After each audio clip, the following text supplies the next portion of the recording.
اعوذ باللہ من الشیطان الرجیم بسم اللہ الرحمن الرحیم۔ حضور پاک کا ارشاد مبارک موت کے بارے میں۔ حضور صلی اللہ علیہ وآلہ وسلم کا ارشاد ہے کہ سمجھدار شخص وہ ہے جو اپنے نفس پر قابو رکھے اور موت کے بعد کام آنے والی چیزوں میں مشغول نہ رہے، اور کسی کام کے لیے تیاری اس کے بغیر نہیں ہوتی کہ ہر وقت اس کا اہتمام رہے، اس کا تذکرہ رہے، اس لیے کہ جو شخص دنیا میں مگن ہے اور اس کے دھوکے کی چیزوں میں پھنسا ہوا ہے، اس کی شہوتوں پر ہے، اس کا دل موت سے بالکل غافل ہوتا ہے۔ اسی کو حق تعالی شانہ ارشاد فرماتے ہیں، آپ ان سے کہہ دیجئے کہ جس موت سے تم بھاگتے ہو وہ تم کو آ پکڑے گی، پھر تم اس ذات پاک کی طرف لے جاؤ گے جو ہر پوشیدہ اور ظاہر بات کو جاننے والی ہے، پھر وہ تم کو تمہارے سب کیے ہوئے کام جتا دے گی اور ان کا بدلہ دے گی۔ علماء نے لکھا ہے کہ موت کے بارے میں آدمی 4 طریقے کے ہوتے ہیں۔ ایک تو وہ لوگ ہیں جو دنیا میں مگن ہیں، جن کو موت کا ذکر بھی اس وجہ سے اچھا نہیں لگتا کہ اس سے دنیا کی لذتیں چھوٹ جائیں گی۔ ایسا شخص موت کو کبھی یاد نہیں کرتا، اور اگر کبھی کرتا بھی ہے تو برائی کے ساتھ، اس لیے کہ دنیا کے چھوٹنے کا اس کو بہت افسوس ہوتا ہے۔ اور دوسرا وہ شخص ہے جو اللہ تعالیٰ کی طرف رجوع کرنے والا تو ہے، مگر ابتدائی حالت میں ہے۔ موت کے ذکر سے اس کو اللہ تعالیٰ کا خوف بھی ہوتا ہے اور اس سے توبہ میں پختگی بھی ہوتی ہے۔ یہ شخص بھی موت سے ڈرتا ہے، مگر نہ اس وجہ سے کہ دنیا چھوٹ جائے گی، بلکہ اس وجہ سے کہ اس کی تو توبہ تام نہیں ہوگی۔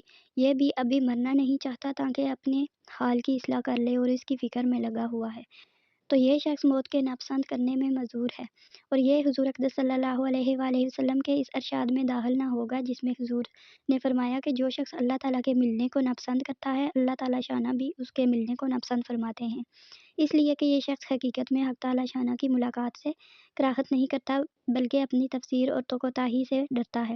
اس کی مثال اس شخص کی سی ہے جو محبوب کی ملاقات کے لیے اس سے پہلے کچھ تیاری کرنا چاہتا ہو تاکہ محبوب کا دل خوش ہو۔ البتہ یہ ضروری ہے کہ یہ شخص اس کی تیاری میں ہر وقت مشغول رہتا ہے، اس کے سوا کوئی دوسرا مشغلہ اس کو نہ ہو، اور اگر یہ بات نہیں ہے تو پھر یہ بھی پہلے ہی جیسا ہے، یہ بھی دنیا میں مگن ہی ہے۔ تیسرا وہ شخص ہے جو عارف ہے، اس کی توبہ کامل ہے۔ یہ لوگ موت کو بھی محبوب رکھتے ہیں، اس کی تمنائیں کرتے ہیں، اس لیے کہ عاشق کے لیے محبوب کی ملاقات سے زیادہ بہتر وقت کون سا ہوگا۔ موت کا وقت ملاقات کا وقت ہے، عاشق کو وصل کے وعدہ کا وقت ہر وقت خود ہی یاد رہا کرتا ہے، وہ کسی وقت بھی اس کو نہیں بھولتا۔ یہی لوگ ہیں جن کو موت کے جلدی آنے کی تمنائیں رہتے ہیں، وہ اسی قلق میں رہتے ہیں کہ موت آ ہی نہیں چکی کہ اس ماسی کے گھر سے جلد خلاصی ہو۔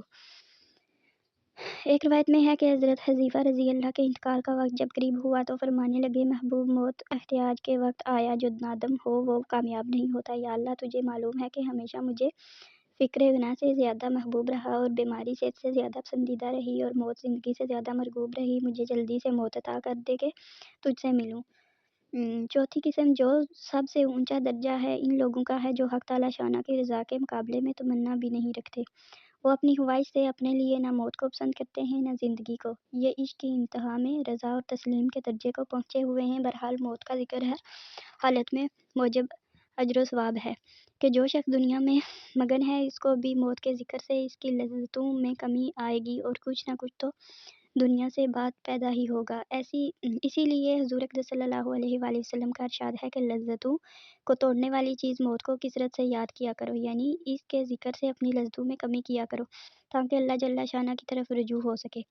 ایک حدیث میں حضور صلی اللہ علیہ وآلہ وسلم کا ارشاد ہے کہ اگر جانوروں کو موت کے متعلق اتنی معلومات ہوں جتنی تم لوگوں کو ہیں، تو کبھی کوئی موٹا جانور تم کو کھانے کو نہ ملے، موت کے خوف سے دبلے ہو جائیں۔ حضرت عائشہ رضی اللہ نے حضور سے دریافت کیا کہ کوئی شخص بغیر شہادت کے بھی شہیدوں کے ساتھ ہو سکتا ہے؟ حضور صلی اللہ علیہ وآلہ وسلم نے فرمایا کہ جو شخص دن رات میں 20 مرتبہ موت کو یاد کرے وہ ہو سکتا ہے۔ ایک حدیث میں ہے کہ جو شخص 25 مرتبہ یہ پڑھے وہ شہیدوں کے درجہ میں ہو سکتا ہے، اور ان سب فضیلتوں کا سبب یہی ہے کہ موت کا کثرت سے ذکر کرنا اس دھوکے کے گھر سے بے رغبتی پیدا کرنا اور آخرت کے لیے تیاری پر آمادہ کرتا ہے، اور موت سے غفلت دنیا کی شہوتوں اور لذتوں میں پیدا کرتی ہے۔ عطا ہراسانی کہتے ہیں کہ ایک مرتبہ حضور اقدس صلی اللہ علیہ وآلہ وسلم کا ایک مجلس پر گزر ہوا جہاں زور سے ہنسنے کی آواز آ رہی تھی۔ حضور صلی اللہ علیہ وآلہ وسلم ارشاد فرمایا کہ اپنی مجالس میں لذتوں کو مقدر کرنے والی چیز کا تذکرہ شامل کر لیا کرو۔ صحابہ نے عرض کیا یا رسول اللہ لذتوں کو مقدر کرنے والی چیز کیا ہے؟ حضور نے فرمایا کہ موت۔ ایک حدیث میں ہے حضور صلی اللہ علیہ وسلم کا ارشاد ہے کہ موت کو کثرت سے یاد کیا کرو، یہ گناہوں کو زائل کرتی ہے اور دنیا سے بے رغبتی پیدا کرتی ہے کہ اگر تم کو یہ معلوم ہو جائے کہ مرنے کے بعد تم پر کیا گزرے گی تو کبھی رغبت سے کھانا نہ کھاؤ، کبھی لذت سے پانی نہ پیو، دوسری چیزوں سے رغبت سے ہٹا دے گا۔ ایک حدیث میں ہے کہ موت کو کثرت سے یاد کیا کرو، جو شخص موت کا کثرت سے ذکر کرتا ہے اس کا دل زندہ ہو جاتا ہے اور موت اس پر آسان ہو جاتی ہے۔ ایک صحابی نے عرض کیا یا رسول اللہ مجھے موت سے محبت نہیں ہے، کیا علاج کروں؟ حضور نے فرمایا تمہارے پاس کچھ مال ہے؟ انہوں نے عرض کیا کہ ہے۔ حضور نے فرمایا اس کو آگے چلتا کر دو، آدمی کا دل مال سے لگا رہتا ہے، جب اس کو آگے بیچ دیتا ہے تو خود بھی اس کے پاس جانے کو دل چاہتا ہے اور جب پیچھے چھوڑ دیتا ہے تو خود بھی اس کے پاس رہنے کا دل چاہتا ہے۔